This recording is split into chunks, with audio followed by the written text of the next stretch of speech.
الحمد لله نحمده ونستعينه ونستغفره ونؤمن به ونتوكل عليه ونعوذ بالله من شرور أنفسنا ومن سيئات أعمالنا من يهد الله فلا مضل له ومن يضلله فلا هادي له ونشهد أن لا إله إلا الله وحده لا شريك له ونشهد أن سيدنا ومولانا محمدا عبده ورسوله أما بعد أعوذ بالله من الشيطان الرجيم بسم الله الرحمن الرحيم وما خلقت الجن والإنس إلا ليعبدون صدق الله العظيم وصدق رسوله النبي الكريم ونحن على ذلك لمن الشاهدين والشاكرين والحمد لله رب العالمين. عزیزان محترم، بزرگان دین اور میرے ہم عصر ساتھیوں، میں نے آپ کے سامنے قرآن مجید کی ایک آیت تلاوت کی ہے. دعا ہے اللہ رب العزت سے اللہ تعالیٰ مجھے اس کا صحیح مفہوم اور اس پر ہم سب کو عمل کرنے کی توفیق عطا فرمائے. اس آیت کے اندر اللہ رب العزت نے دنیا میں ہمارے آنے کا مقصد بیان فرمایا. وَمَا خَلَقْتُ الْجِنَّ وَالْإِنسَ إِلَّا لِيَعْبُدُونَ. ہم نے نہیں پیدا کیا انسان کو اور جنات کو مگر عبادت کے لیے. یہاں وما کا لفظ استعمال ہوا ہے. ما کا لفظ جو ہے عربی میں نفی کے لیے آتا ہے. نہیں پیدا کیا اور پھر اس کے بعد اللہ کا لفظ لے کر آئے. الا لیعبدون، مگر اپنی عبادت کے لیے. جیسے ہم کوئی محاورہ استعمال کرتے ہیں، روزمرہ باتیں کرتے ہیں، یہ کام نہیں ہوگا لیکن یہ کرو گے تو ہو جائے گا. مثال کے طور پر جیسے ہم استعمال کرتے ہیں کہ آپ کسی امتحان میں پاس نہیں ہوگے،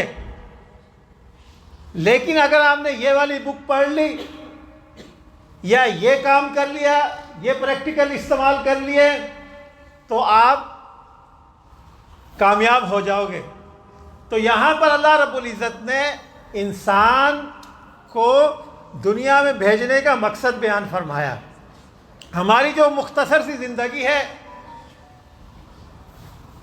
آپ نے دیکھا ہے جوان بھی جا رہے ہیں، بوڑھے بھی جا رہے ہیں، بچے بھی جا رہے ہیں، دادا بیٹھا ہوا ہے پوتا چلا گیا، چاچا بیٹھا ہوا ہے دادا چلا گیا. تو انسان یہاں پر دنیا میں آنے کا ایک نظام ہے، ترتیب ہے، لیکن جانے کی کوئی ترتیب نہیں ہے. بچہ بھی جا رہا ہے پہلے اور بوڑھا بھی جا رہا ہے، دونوں ہی صورتیں. تو یہاں پر اللہ رب العزت نے فرمایا کہ دنیا میں جو مختصر سی زندگی ہے، یہاں جو آپ لے کر آئے ہیں 60 70 سال 20 سال 30 سال 40 سال یا بعض جو ہے وہ 100 سال بھی جیتے ہیں، تو اس کے اندر ہم نے اس لیے پیدا کیا کہ دنیا میں جا کر یہ ہماری عبادت کرے. یہ ایک امتحان گاہ ہے. اس میں جو ہے یعنی آخرت کا جو پیپر تھا وہ پیپر بھی کیا ہے، واضح ہو چکا ہے، سارا ہمارے سامنے ہے. جب کوئی یونیورسٹی، کوئی کالج یا کوئی اسکول امتحان لیتا ہے یا پیپر بناتا ہے تو حد الامکان اس کی یہی کوشش ہوتی ہے کہ اس کو چھپائے. لیکن آخرت کا جو پیپر ہے یہ ہمارے سامنے واضح ہے سارا کہ بھئی آپ یہ کام کریں گے اور آخرت میں کامیاب ہو جائیں گے۔ تو یہاں پر جو ہے اللہ رب العزت نے مختصر جو زندگی ہمیں دی ہے اس میں واضح کر دیا۔ اور پھر کیا ہوا؟ پھر یہ ہوا کہ ساری مخلوق کو ہمارے لیے، ہماری خدمت کے لیے پیدا کیا، انسان کو اپنی عبادت کے لیے اور باقی جتنی مخلوقات تھی، حتیٰ کہ وہ مخلوق اپنے آپ کو ختم کر دیتی ہے۔ آپ نے دیکھا چکن ہے، مرغی ہے، اسی طرح جو ہے یہ لیمب ہم کھاتے ہیں، شیپ ہے، تو کیا ہے یہ ختم ہو جاتا ہے، ہم اس کا گوشت کھاتے ہیں ختم ہو جاتا ہے، مرغی جو ہے اس کا گوشت کھا لیا ختم ہو گیا۔ لیکن انسان کو اللہ رب العزت نے کہا بس آپ نے میری عبادت کرنی ہے، جس طریقے سے جو طریقے میں نے بتائے ہیں اس طریقے پر عمل کرنا ہے۔ تو باقی مخلوق کو ہماری خدمت کے لیے پیدا کیا، اور وہ مخلوق یہاں تک کہ اپنے آپ اپنا وجود ہی ختم کر دیتی ہے۔ تو اس مختصر سی زندگی کے اندر اللہ رب العزت نے ہمیں یہ بتا دیا کہ آخرت والی جو آنے والی زندگی ہے، اصل زندگی وہ ہے۔ قرآن مجید میں آتا ہے کہ قیامت کا ایک دن 50,000 سال کا دن ہوگا۔ اس کے مقابلے میں تو میں یہ سمجھتا ہوں دنیا کی جو زندگی ہے 2 منٹ 3 منٹ یا 4 منٹ اتنی ہوگی۔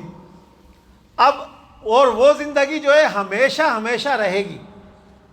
حدیث میں آتا ہے کہ قیامت کے دن موت کو بھی موت آ جائے گی، یعنی جو موت ہے نا اس کو دمبا یا مینڈے کی شکل میں پیش کیا جائے گا اور اس کو ذبح کر دیا جائے گا، یعنی موت کو بھی موت آ جائے گی۔ اب جو ہے ہمیشہ کی زندگی ہوگی، ہمیشہ زندہ رہیں گے، موت کا وجود ہی ختم ہو جائے گا۔ تو یہ جو ہماری مختصر زندگی ہے 60 70 سال 40 سال 50 سال جو بھی ہے، اس کے اندر اللہ رب العزت نے ہمیں حکم دیا کہ میری عبادت کرو، میں نے جو طریقے بتائے ہیں اس پر عمل کریں، اور خاص طور پر جب انسان بڑا ہونے لگتا ہے، اپنی مصروفیات میں لگتا ہے، شادی ہو گئی، بچے ہو گئے، گھریلو مصروفیات ہو گئی، تو اس کے اندر جو جوانی کی جو عبادت ہے نا، جوانی کی عبادت، فرمایا کہ یہ عبادت جو ہے بڑی معنی رکھتی ہے کہ انسان جوانی میں اپنے آپ کو اللہ رب العزت کی عبادت کے لیے فارغ کرے اور عبادت کرے۔ تو یہاں پر آنے کا جو مقصد تھا، اس مقصد سے میرے دوستو بھائی بزرگوں ہم ہٹ گئے ہیں۔ ہمیں پتہ ہی نہیں ہے کہ جو ہے دین کیا ہم سے چاہ رہا ہے۔ ٹھیک ہے دنیا بھی آپ کمائیں، لیکن دنیا بھی ہے، اور اصل مقصد جو ہے وہ ہمارا آخرت ہونا چاہیے۔ تو یہ جو ہے پیغام ہم جو ہے روزانہ ہم مسجد میں حاضر ہوتے ہیں، 5 ٹائم نماز پڑھتے ہیں، اس میں بھی ہمیں یہ پیغام ملتا ہے، ہماری پریکٹس ہوتی چلی جاتی ہے کہ ہم اللہ رب العزت کو بھولیں نہ۔ اسی طرح جو ہے ہمیں کوئی خوشی ملتی ہے، کوئی غمی ہوتی ہے، تو غمی بھی اللہ تعالیٰ ہمیں دیتا ہے اور ہمیں جھنجھوڑتا ہے۔ جیسے وہ آپ نے سنا نا کہ پتنگ ہوتی ہے، پتنگ اس کی ڈور ہوتی ہے، تو اس کو کھینچتے ہیں تو وہ پتنگ ہماری طرف آتی رہتی ہے۔ تو اللہ تعالیٰ بھی ہمیں مختصر امتحان نہیں مانگنا چاہیے، آزمائش نہیں مانگنی چاہیے، لیکن اگر آزمائش بھی اللہ رب العزت اس لیے دیتا ہے کہ ہم جو ہے اللہ رب العزت کی طرف متوجہ ہو جائیں۔ یہ فطرتی ہے، انسان کی فطرت ہے کہ جب کوئی غم میں شریک غم ہوتا ہے تو اس وقت پھر ہم زیادہ اللہ کو یاد کرتے ہیں۔ تو یہ جو آزمائش آتی ہے، اسی طرح جو ہمارے روزمرہ کے معاملات ہیں ہر قسم کے، یہ اللہ رب العزت اس لیے ہمیں عطا کرتے ہیں یا ہمیں دیتے ہیں تاکہ انسان جو ہے وہ دور نہ جائے بلکہ قریب قریب آتا چلا جائے اور مجھے بھولے نہ۔ تو دعا ہے اللہ رب العزت سے کہ اللہ تعالیٰ مجھے بھی اس پر اور اس دنیا جو مختصر سی زندگی ہے اس میں اپنے احکامات پر عمل کرنے کی توفیق عطا فرمائے، اور آپ لوگوں کو بھی توفیق عطا فرمائے۔ وما علینا الا البلاغ المبین۔ Jazakumullah khairan. I'll just conclude in a few words, inshallah, what Mufti Sahib said.